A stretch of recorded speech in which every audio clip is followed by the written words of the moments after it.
keeps punching all these women in the face. It's actually a new movement of men who are so upset that they can't get women because of the way they behave that they've decided to behave even worse for some reason, instead of just going to therapy and fixing the problem. We are now up to about 40 women alone who have come forward publicly and shared that a random man on the streets of New York City has punched them in the face for no reason. And we've also caught just one of the many men allegedly responsible, and it has a lot of people asking, why is this happening and who is doing this? And as your personal sharer and exposure of all of men's secrets in order to protect women, after a little bit of research and digging around, I have the answer and can tell you exactly what is happening here. And if you're new here, this creator is tracking all of the women coming forward so you can keep up to date on there. But so far, this 40-year-old politician, Skaboki Stora, has already been arrested and is being accused of being one of the men. And one of the original victims has confirmed the ID that is one of the men. And when I went to his profile, the first thing that jumped out to me was no, not the Trump flag, not all of the wild political content, but the multiple videos he has just recording women without their consent and making them visually uncomfortable and like catcalling and essentially harassing them on the streets.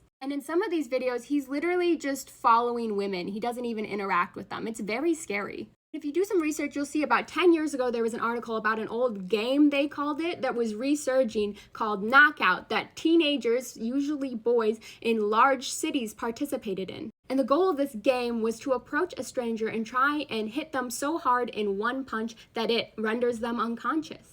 So it appears that a large group of these men who are frequently angry that women just exist in the world and refuse to interact with them because of their poor behavior have decided, instead of taking that information, the fact that women don't want to put up with their behavior anymore and bettering and changing this behavior, to co-opt this game instead to harm them as if that's going to help. And then they still wonder why women are boycotting dating in bulk.